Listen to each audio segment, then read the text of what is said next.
Hi everyone, আমি আপনাদেরকে আরেকটা সেলারের ডিজাইন দেখানোর জন্য নিয়ে এসেছি। তো প্রথমত আমি কাজ শুরু করে দেই, আপনাদেরকে দেখিয়ে দেই কিভাবে কাজটা করতেছি।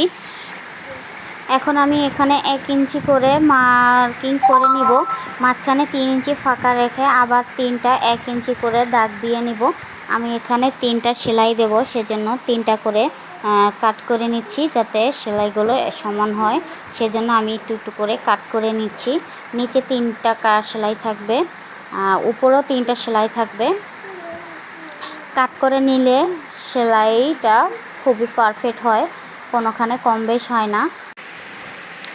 এখন আসুন আমি আপনাদেরকে সেলাই করে দেখিয়ে দেই কিভাবে সেলাইটা করতে হবে। তো প্রথমে যে আমি কাটটা দিয়েছি, নিচে এক ধাপ আছে, ওপরে আরেক ধাপ আছে। তো আমি নিচের এক সাইডে নিচের অংশ ধরবো, আর আরেক পাশে আমি উপরের অংশ থেকে কাপড়টা মুড়িয়ে নেব।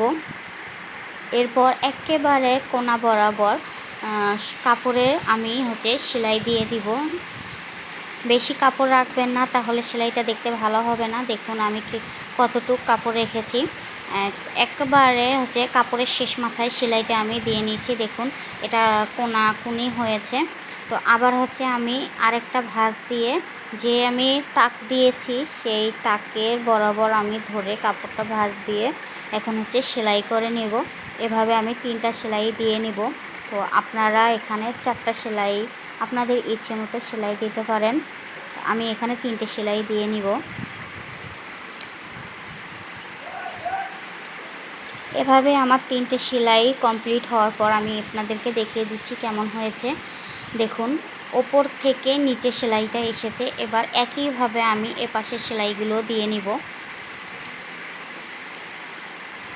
এখানকার সেলাই আমি এখন পরবর্তী সেলাইটা এখন দিয়ে নিচ্ছি।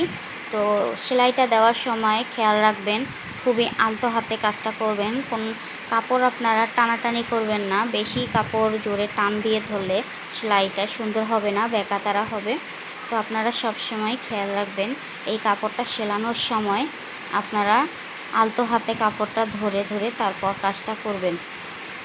আর সেলাইয়ের বাড়তি সাইডে যে কাপড়টা থাকতেছে সেটা কাপড় বেশি রাখবেন না, বেশি রাখলে সেলাইটা দেখতে সুন্দর হয় না। যতটুকু সম্ভব আপনাদের একেবারে অল্প একটু কাপড় রেখে তার উপর দিয়ে সেলাইটা দিয়ে নেওয়ার চেষ্টা করবেন, তাহলে ডিজাইনটা দেখতে অনেক সুন্দর হবে।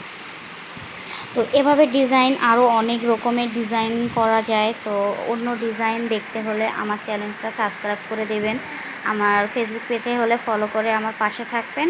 আর ডিজাইনটা ভালো লাগলে লাইক কমেন্ট শেয়ার করবেন। কোনো কাটাকাটি ছাড়াই এই ডিজাইনটা দেওয়া যায় শুধু সেলাই করেই। তো আমি এখন নিচের ভাঁজটা দিয়ে নিচ্ছি, এরপর আপনাদেরকে দেখিয়ে দেই কি কত সুন্দর হয়েছে ডিজাইনটা। আমি নিচের কাপড়টা ভাঁজ দেওয়ার পর এখানে ডাবল সেলাই দিয়ে নিয়েছি, ডাবল সেলাই দিলে দেখতে ভালো লাগে। তো এই তো দেখুন আমার কাজ কমপ্লিট। এই ডিজাইনটা আসলেই দেখতে অনেক সুন্দর হয়। তা আপনারা বানিয়ে নেবেন এভাবে একটা সালোয়ার। ভিডিওটা দেখার জন্য ধন্যবাদ।